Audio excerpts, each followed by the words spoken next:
இன்றைக்கு நம்முடைய மாண்புமிகு முதலமைச்சர் மத்திய அரசிடம் போராடி இன்றைக்கு சேலம் மாநகரத்தை பொறுத்தவரை ஒரு சீர்மிகு நகர திட்டமாக ஸ்மார்ட் சிட்டியாக 941 கோடி ரூபாயில் இன்றைக்கு அந்த திட்டத்தை திட்டமிப்பது நிறைவேற்றப்பட்டு வருகிறது. எப்படி போக்குவரத்து நெரிசலை பாலங்கள் கட்டி இன்றைக்கு அதை குறைத்திருக்காது போல இந்த வாகனங்களை நிறுத்துவதற்கு கூட வசதி இல்லாமல் இருக்கிறது.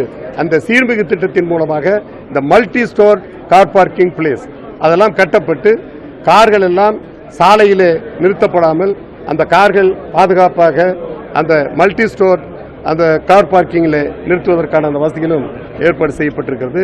பல பூங்காக்கள் அமைக்கப்பட்டிருக்கிறது. இந்த திட கழிவு மேலாண்மை அதேபோல LED விளக்குகள் இதையெல்லாம் இன்றைக்கு மற்ற மாநிலங்கள் இங்கு வந்து இந்த சாலிட் வேஸ்ட் மேனேஜ்மெண்ட் இதையெல்லாம் இங்கு வந்து கற்றுக்கொண்டு போகிறார்கள். அந்த அளவிற்கு இன்றைக்கு திட கழிவு மேலாண்மை திட்டம் இங்கே சிறப்பாக செயல்படுத்தப்பட்டு வருகிறது. அதேபோல கழிப்பட வசதிகள், மாநகராட்சிக்கு புதிய கட்டடங்கள், இது போன்ற பல்வேறு இந்த கட்டுமான பணிகளுக்கு மட்டும் 2750 கோடி ரூபாயை இன்றைக்கு மாண்பு முதலமைச்சர் அவர்கள் இந்த நகரத்திற்காக ஒதுக்கியிருக்கிறார்கள். அதேபோல சேலம் மாவட்டத்தை பொறுத்தவரையில் இன்றைக்கு எல்லா சட்டமன்ற உறுப்பினர் இருக்கிறோம்.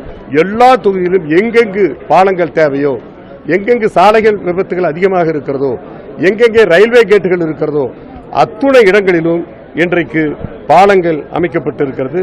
நகரத்தை பொறுத்தவரையில் திருவாக்கவுண்டூர் பாலம், AVR பாலம், இரும்பாலை சந்திப்பு பாலம், மேட்டூர் எல்லிஸ் கோர்ஸ் குறுக்கே ஒரு உயர்மட்ட பாலம், அப்பம்மா சமுத்திரம் பாலம், தலைவாசல் கோவிந்தபாளையம் பாலம், வசிஷ்ட நதி குறுக்கே கட்டப்படுகிறது. அதுபோல நம்முடைய ஆட்சியிலே 2 அடுக்கு உயர்மட்ட பாலத்தின் ஒரு பகுதியாக குரங்கு சாவடியிலே, மணல்மேட்டிலே, முள்ளுவாடி கேட்டிலே, லீ பஜாரிலே மேம்பாலம். லீ பஜார் மேம்பாலம் காலதாமதம் சொல்லுகிறார்கள். அந்த முள்ளுவாடி கேட்டு லீ பஜார் பாலத்தை பொறுத்தவரை உங்களுக்கே தெரியும். அதாவது அந்த நில சொந்தக்காரர்கள் உயர்நீதிமன்றத்திற்கு சென்ற காரணத்தினாலே தடைப்பட்டது. அதையும் கோர்ட்டிலே வாதாடி உத்தரவை பெற்று அந்த ஆக்கிரமிப்பு இடங்களை அந்த நில ஆர்ஜிதத்தை இன்றைக்கு கையகப்படுத்தி அதையும் இன்றைக்கு அந்த பணியையும் இன்றைக்கு வேகமாக நடத்தப்பட்டு வருகிறது.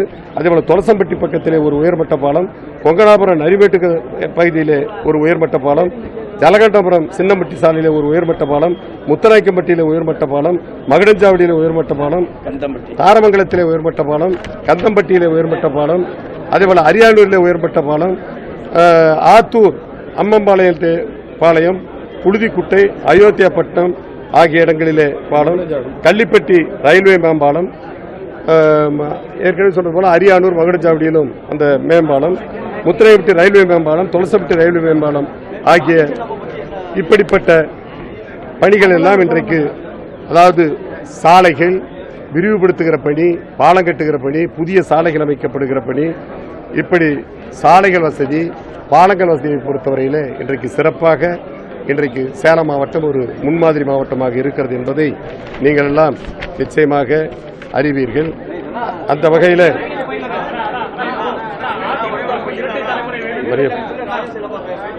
எதுக்கு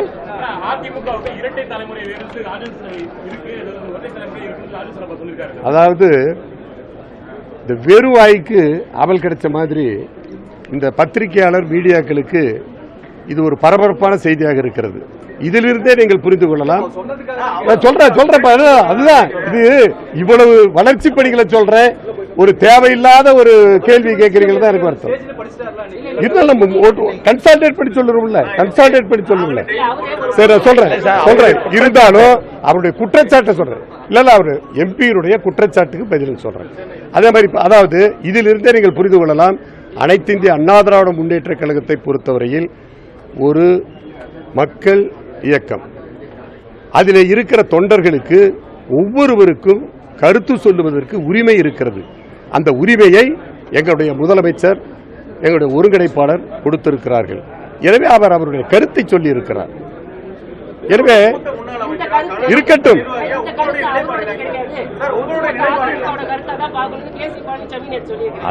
ஒவ்வொருடைய கருத்துக்கு நான் பதில் சொல்லிட்டு இருக்க முடியாது. நான் சொல்றதுக்கு அதுக்குள்ள ஏன் அவசரப்படுறீங்க? அதாவது அனைத்து இந்திய அண்ணா திராவிட முன்னேற்ற கழகத்தை பொறுத்தவரையில ஒவ்வொருவருக்கும் கருத்துக்கள் சொல்லுவதற்கு உரிமை இருக்கிறது. ஒவ்வொருவர் சொல்லுகிற கருத்துக்களையும் தலைமை பரிசீலித்து ஒரு நல்ல முடிவை கட்சியின் நலன் கருதி ஆட்சி நலன் கருதி நிச்சயமாக எடுக்கும். எனவே அந்த அளவுக்குத்தான் எங்களுடைய தலைமை இன்றைக்கு தொண்டர்களை அரவணைத்து சென்று கொண்டிருக்கிறதே தவிர எங்களுடைய கட்சியிலே குழப்பமோ அல்லது கோஷ்டியோ எதுவும் இல்லை என்பதை நான் முதலிலே பதிவு செய்ய விரும்புகிறேன். என்ன நிலைப்பாடு? எங்களுடைய தலைமை முடிவெடுக்கும். தலைமை முடிவுக்கு நாங்கள் கட்டுப்படுவோம். இப்பொழுது அதாவது ஒற்றை வண்டி ஒரு மாடு ஒரு வண்டி இழுத்துக்கிட்டு போறதும் போகும் ரோட்ல. அதே மாதிரி வண்டியை 2 மாடு இழுத்துக்கிட்டு போகும். ஒற்றை வண்டியும் ஒற்றை மாட்டு வண்டியும் ரோட்ல போயிட்டு தான் இருக்குது. இரட்டை மாட்டு வண்டியும் ரோட்ல போயிட்டு தான் இருக்குது. அது பயணித்துக்கிட்டு தான் இருக்குது. அதனால ஒற்றை மாட்டு வண்டி சிறந்ததா இரட்டை மாட்டு வண்டி சிறந்ததாங்கிறது விவாதம் அல்ல. வண்டி ஒழுங்கா போயிட்டு இருக்குதா இதுதான் நாம பார்க்கணும். அந்த வகையில இங்க பாரு, ஆட்சிக்கு தலைமை எங்களுடைய மாண்பு முதலமைச்சர் அவர்கள் சிறப்பான ஆட்சியை இன்றைக்கு தமிழகத்திற்கு கொடுத்து கொண்டிருக்கிறார். அதே நாங்கள் தொண்டர்கள் ஓட்டுகிறோம். தொண்டர்கள் 2 வண்டி இல்லப்பா, இரட்டை மாட்டு வண்டி 2 மாடு. ஆமா 2 மாடு. நீ பார் குழப்பறடி. ஒரு ஒற்றை மாட்டு வண்டி இரட்டை மாட்டு வண்டி 2மே வண்டி தான்.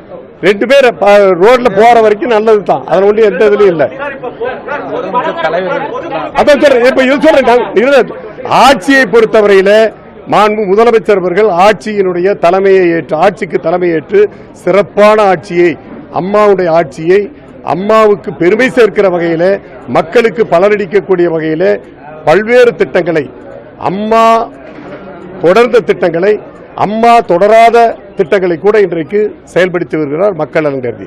ஆக ஆட்சியை அவர் சிறப்பாக ஆட்சிக்கு தலைமையேற்று நடத்தி கொண்டிருக்கிறார். அதே போல கட்சியினுடைய ஒருங்கிணைப்பாளர் மாண்பு ஓ பன்னீர்செல்வம் அவர்கள் இன்றைக்கு கட்சியை நம்முடைய இணை ஒருங்கிணைப்பாளரோடு கலந்து பேசி அந்த கட்சியையும் வழிநடத்தி சென்று கொண்டிருக்கிறார். இப்பொழுது என்ன உங்களுக்கு பிரச்சனை என்று சொன்னால், எங்களுக்கு இந்த தேர்தல் ஒரு சரிவு. அந்த சரிவிலே கொஞ்சம் நிலைகுலைந்து இருக்கிறோம். அந்த நிலையை சரிபடுத்தி அதை சுதாரித்து